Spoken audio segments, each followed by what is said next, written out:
미래를 보는 창 JTB.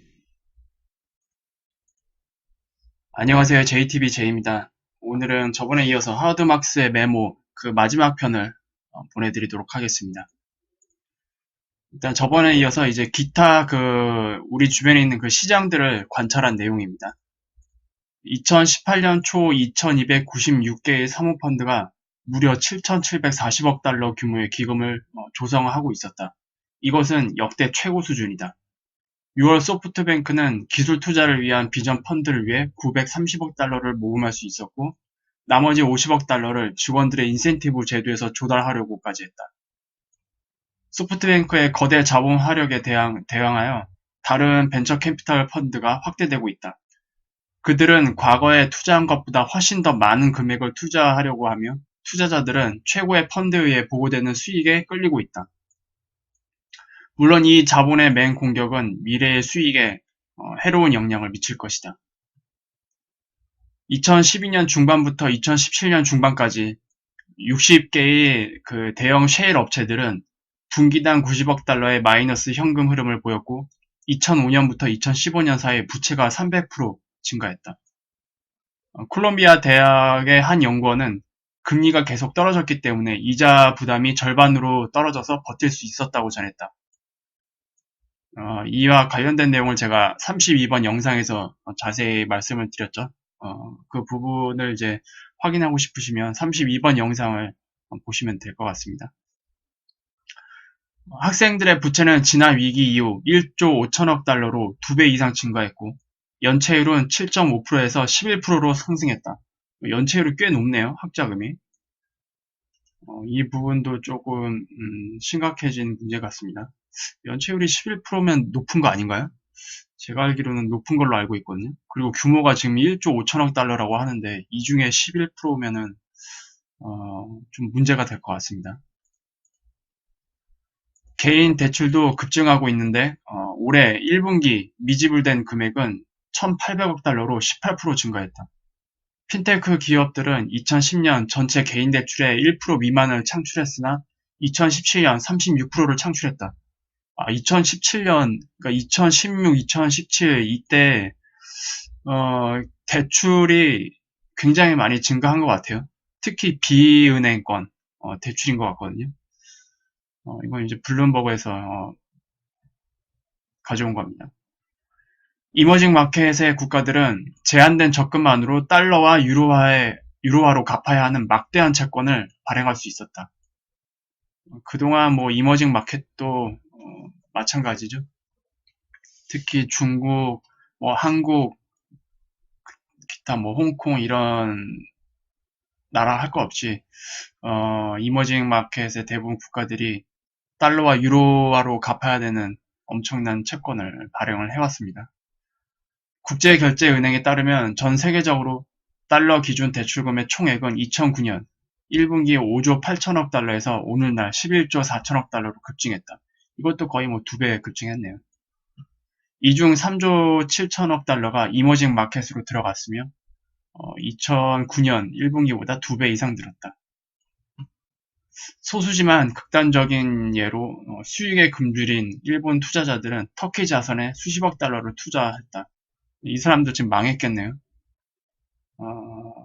참 위험을 무릅쓰고 투자하는 사람들이 굉장히 많은 것 같아요.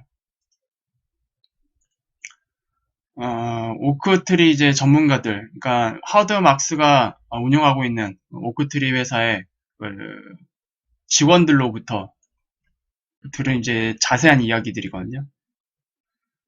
자본 설비 A 기업은 사모펀드를 인수하기 위해 회사채를 발행했다. 첫 번째 가격 논의에서 너무 빡빡하다고 생각하는 동안 회사채 발행에 엄청난 투자자가 몰렸고 규모가 커져서 결국 0.25% 금리를 높여서 가격이 책정되었다. 최종 조건은 계약서에 영업이익 지표를 조금 수정해서 더 많은 회사채를 발행하는 것에 매우 적극적이었다. 그러니까 영업이익을 좀 더 좋게 부풀려서 그러면 이제 좋게 부풀리면은 그만큼 더 많은 회사채를 발행할 수 있잖아요. 그런 내용입니다. 근데 투자자 입장에서 그런 거를 오히려 더 반갑게 여기나 봐요. 매우 적극적이었다고 하니까. 그러니까 미친 거죠, 수익에. 그 회사는 첫 번째 리엔 대출로 주식이 5% 하락했고, 회사채 가격이 15%나 하락하면서 그 영향으로 회사채 발행 이후 첫 2분기에는 실적이 예상치를 밑돌았다. 유럽 시장은 관대한 분위기에서 벗어나지 않았다. B 회사는 좋은 서비스 회사지만 시장의 최종 사이클에 노출되었다. 다른 회사들보다 규모가 작고 이윤도 낮고 높은 레버리지에 대한 현금 생산 능력도 제한되어 있으며 몇 년 전에는 구조 조정을 겪었다. 그럼에도 불구하고 보고된 영업이익 수치의 150%를 부풀려서 수정한 덕분에 5%가 넘는 이자로 7년 만기 회사채를 발행할 수 있었다. 그러니까 원래대로 따지자면 회사채 발행이 어려웠겠죠. 그런데 영업이익 지표를 무려 150% 정도 부풀렸대요. 1.5배 수정한 거죠. 그 덕분에 회사채를 발행할 수 있었대요. 그러니까 이런 형식의 재무제표를 장난쳐서 회사채를 발행을 하고 기금을 조성하고 이런 형식의 그런 관행이 굉장히 팽배해져 있나 봐요. 에너지 제품 C 기업이 최근 상장되었다. 24억 달러 적자와 과거 우리는 상당한 손실을 입었고 미래에도 수익이 날 것으로 기대하지 않는다고 말했음에도 불구하고 그 주식은 공모가보다 훨씬 높은 가격에 상장되었으며 현재 주가는 그보다 67%더 상승했다. 한 주식 애널리스트는 2020년 예상 수익이 5배가 될 것이기 때문에 합리적인 평가라고 말한다. 또 다른 애널리스트는 그 평가에 도달하기 위해서는 회사가 향후 12년간 매년 30%의 이익을 낼 수 있어야 하며 2030년의 영업이익은 지금의 6배가 되면 가능하다고 하지만 그는 현재보다 25% 낮은 목표가를 제시한다. 그러니까 뭔들 이렇게 예상치는 가능하잖아요. 어떻게 되면 충분히 그런 가치가 될 것이다. 그러니까 지금은 투자해야 된다. 이런 방식의 논리는 지금 시장에서 매우 위험하죠. 지난 2년 동안 D사는 연간 영업이익의 85%에 해당하는 금액으로 자사주를 매입하는 데 사용했다. 그러니까 거의 1년 동안 번 금액의 대부분을 자사주 매입하는 데 그냥 쓴 거예요. 자사주 매입 때문에 그 회사는 2년 전보다 훨씬 더 많은 빚을 지고 있다. 최근 2년, 그러니까 2016년부터 2017년을 말하는 겁니다. 최근 2년간은 대조적으로 그 전 7년, 그러니까 2009년부터 2015년이죠. 그 기간 동안은 최근 2년 동안 매입한 평균 가격보다 85%나 낮은 가격으로 연간 이 영업이익의 10%만 투자한 것으로 추정한다.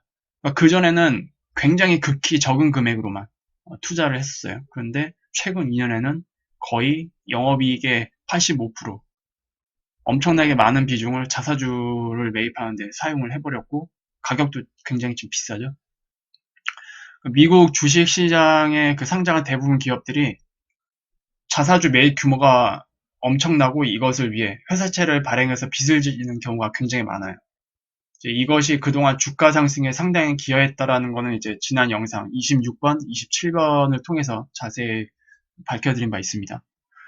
불마켓이 끝나면 미국의 기업들은 이제 엄청난 재정난에 허덕일 것이고 대부분 파산할 수도 있는데 다음 양적 완화에서는 JP모건이 예측하고 있는 것처럼 연준이 주식시장의 자산도 매입해야 할 겁니다. 지금 이런 관행이 팽배해져 있기 때문에 다음 연준의 그 양적 완화를 이제 진행을 한다면 채권 시장뿐만이 아니라 주식 시장까지 뛰어들 수밖에 없는 환경이에요. 이거는 거의 사실상 자유 시장을 망가뜨리는 행위죠. 앞으로 어떻게 될지 굉장히 좀 우려가 됩니다. 한 사모펀드는 얼마 전 훌륭한 회사인 이사를 영업이익의 15배에 해당하는 15배에 해당하는 매우 높은 가격에 인수했다. 가격은 보고된 영업이익 지표의 125%가 부풀려진 지표로 기반으로 한다. 그러니까 영업이익 지표를 또 부풀려서 회사의 매각 가격을 높였나 봐요. 따라서 실제 인수 가격은 영업이익의 19배와 같다. 엄청나게 거품이 낀 상태로 매수를 한 거죠. 실제적으로는. 우리는 이것이 결국 나쁜 거래가 될 것이라고 말하는 게 아니다. 단지 이것이 나쁜 거래가 되는 것으로 결론 난다 해도 아무도 놀라지 않을 것이라고 말하는 것이다. 모든 사람들은 사후 판단을 통해 그들은 너무 많은 돈을 지불하고 너무 많은 빚을 대차대조표에 올려놓았다고 말할 것이다. 그러니까 원래 이 회사를 사기 위해서는 정상적인 영업 지표를 근거로 한 투자가 진행되어야 하지만 투자자들은 지금 굉장히 공격적이죠. 현재 시장에서. 어떻게 해서든 사려고 영업이익 지표를 이제 수정하는 것까지 용인을 합니다. 이제 결국 이 회사를 다시 더 비싼 값에 매각하면은 좋은 거래가 될 거지만 이게 나쁘게 결론이 난다고 한다면 아무도 놀라지 않겠죠. 원래 나쁜 거래였으니까. 이제 그걸 얘기하는 겁니다. 기업 F는 상당한 영업이익을 올린다. 하지만 그중 60%는 믿을 수 없는 단일 고객사로부터 얻어지며 그 성장은 지역에 따라 제한을 받는다. 우리는 그것이 우리에게 좋은 투자가 될 것이라고 생각했던 가격에 이르렀다. 그러나 소유주들은 그것보다 2배 정도 더 올려줄 것을 원했고 결국 그들은 그것을 인수를 목적으로 하는 다른 펀드에서 얻을 수 있었다.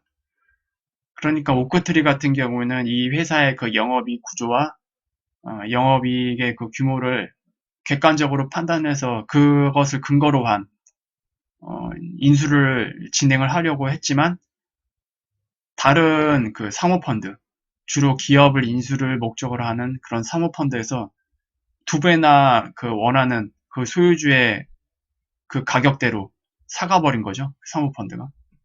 이런 형식의 관행이 지금 시장에 굉장히 팽배하고 있다는 걸 다시 한번 알 수 있습니다.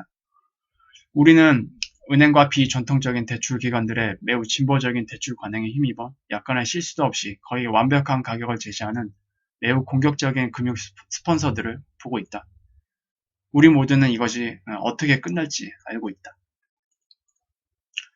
1년 전 자산운용사 중 한 곳에서 부채율 100%인 기업 G사를 인수할 자금을 조달했는데 그 이후 배당금으로부터 그 자금을 회수했다. 이 거래는 수정된 영업이익 지표로 마케팅되었는데 이는 회사가 보고한 영업이익의 무려 190%, 거의 2배로 부풀려진 수치입니다.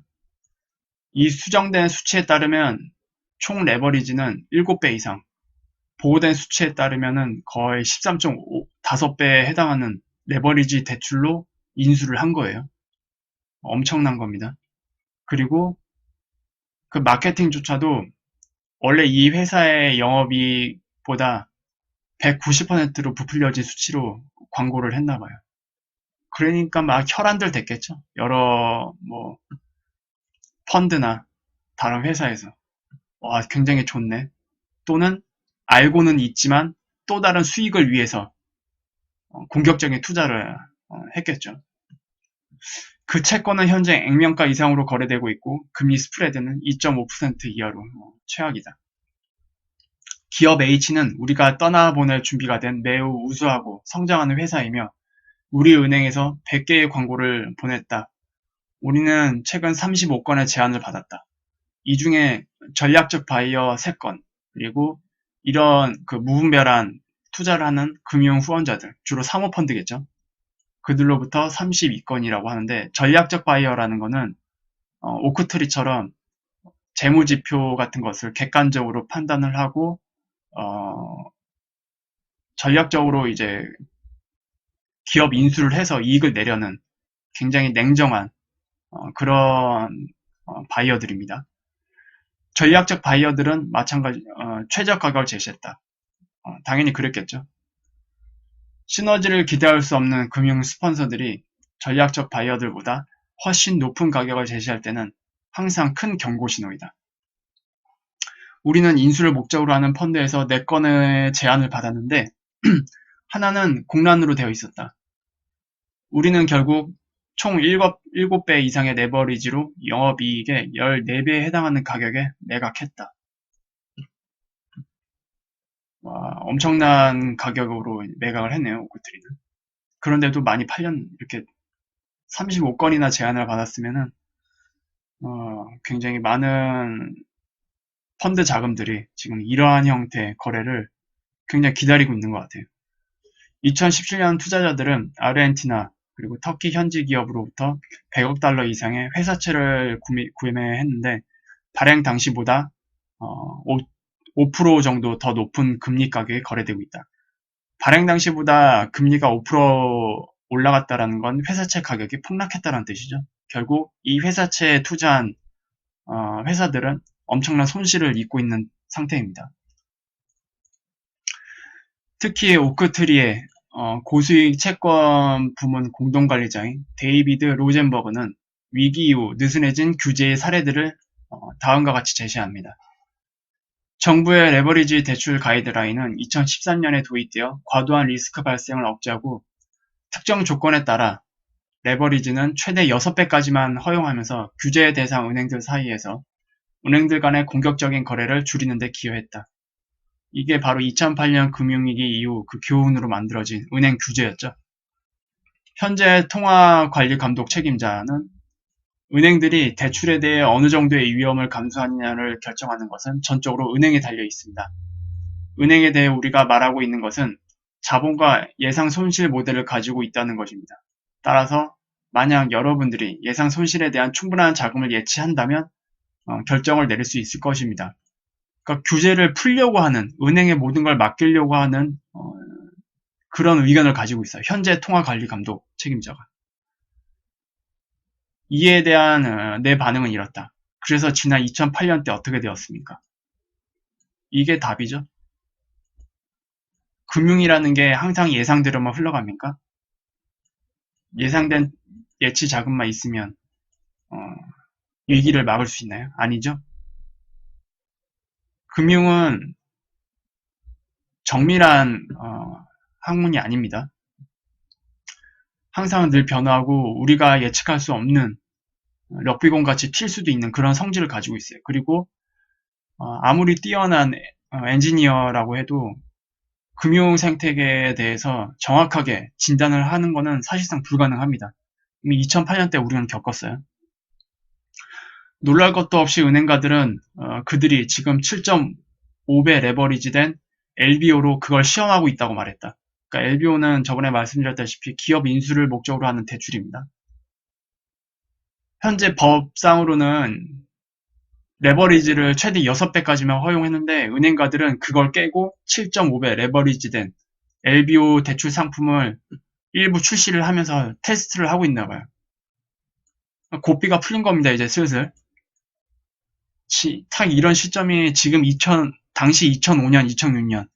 그러니까 금융위기가 2007년 4분기부터 발생하기 시작했으니까 지금 그러한 그 위치에 똑같은 패턴을 보이고 있죠. 최근 한 은행가는 2007년 이후 처음으로 신용 검토를 했고 신용부서장이 위험한 거래를 승인하는 것을 합리화했다는 말을 들었는데 이는 자칫하면 경쟁자들에게 그 거래를 빼앗길 수 있기 때문이라고 했다. 그것은 마치 이 파티의 연주가 계속되고 있다면 당신은 춤을 추어야 한다로 들린다.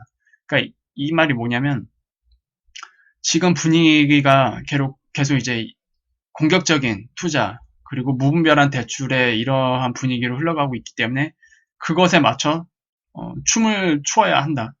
그런 얘기입니다. 그래서 나는 또 반복한다. 그래서 지난번에 어떻게 되었습니까? 시사하는 바가 크다고 생각합니다. 저도. 저는 현재 주식들의 가격이 비싸다는 견해를 나누고 싶다. 하지만 IT, 소셜미디어 같은 특정 그룹, 여기에는 대표적으로 FAANG라고 불리는 주식들이 다 포함되어 있죠. 이 특정 그룹을 제외하고 지나치게 높지는 않다고 생각한다. 그러니까 주도주가 있는 반면 시장에 관심을 받지 못한 저평가된 주식들도 분명히 있겠죠. 그건 뭐 우리나라도 마찬가지입니다. 특히 다른 자산 클래스에 비해 금융시장에 문제를 일으킬 요소는 되지 않을 수 있다. 나는 오늘날 주식시장의 위치가 대략 2005년에서 2006년과 비슷하다고 생각한다. 당시 위기 상황을 촉발하는데 주식은 촉매제 역할을 하지 않았다. 물론 금융위기는 주식 투자자들의 고통을 면제해주지는 않았다. 네, 저도 같은 생각입니다. 당시 금융위기를 일으킨 게 주식시장이 아니죠. 모기지 채권 때문이었죠. 그런데 주식시장은 이제 그런 위기가 발생하면 영향을 받을 수밖에 없는 영역이죠. 이거는 부인할 수가 없을 겁니다. 주식 대신에 2007년, 2008년 위기의 주요 원인은 서브프라임 모기지와 그 채권으로 파생된 상품이었다. 이번 사이클에서는 높은 인기의 대상이 되고 있는 공공부채와 민간부채, 그리고 투자자들에 의한 리스크를 무시하는 수익 추구, 그리고 위에 설명된 공격적인 투자 행동 등이 있다. 따라서 다음번에 일이 잘못되면 땅바닥에서 발견될 채무 관련 상품이 될 것으로 보인다. 네, 땅바닥에서 발견된다라는 건 채권 가격이 휴지가 된다라는 얘기죠. 디폴트에서. 한마디로 채권 시장의 붕괴이고, 채권 시장은 뭐를 다루죠? 부채죠, 부채. 채권이 곧 부채잖아요. 부채 기반. 결국 부채가 폭발한다는 얘기입니다. 그래서 하워드 막스는 이제 이 메모를 마무리하면서 이렇게 최종 정리를 했어요. 오늘날 금융시장의 상황은 쉽게 요약된다. 즉 세계적인 유동성 과잉, 그리고 전통적인 투자에 관심이 없고 리스크가 많은 투자에 대한 관심이 증가하고 있다. 따라서 잠재적으로 충분한 수익에 접근하기 위한 가격으로서 투자자들은 증가된 레버리지, 그리고 검증되지 않은 파생상품 및 취약한 거래 구조의 형태로 리스크를 기꺼이 받아들이고 있다. 이게 문제죠. 리스크를 감수를 하고 있어요. 물론 지금의 그동안에 초저금리가 유지된 덕분으로 그것은 리스크를 감수하는 게 아니라 리스크의 내성이 생긴 걸로 보는 게 저는 더 합당하다고 생각합니다. 이 메모는 간단히 요약할 수 있다. 바닥까지 경쟁이 계속되고 있으며 투자자와 자본 제공자의 입장에서 신중함의 정도가 광범위하게 감소하고 있다. 아무도 이 시점에서 참여자들이 처벌받을 것이라고 증명할 수는 없다. 하지만 그것은 일반적인 패턴이다. 이제 11년이 지났지만, 그러니까 2007년 4분기부터 시작이 됐으니까 정확히 11년이 됐습니다. 나는 그것을 개선할 수 없다. 역사는 반복된다는 얘기를 하고 싶은 겁니다. 나는 사람들이 오늘 투자하지 말아야 하거나 부채에 투자해서는 안 된다고 말하는 게 아니다. 오크트리의 모토는 최근까지 계속해서 앞으로 움직여야 한다. 그러나 조심하라 였다.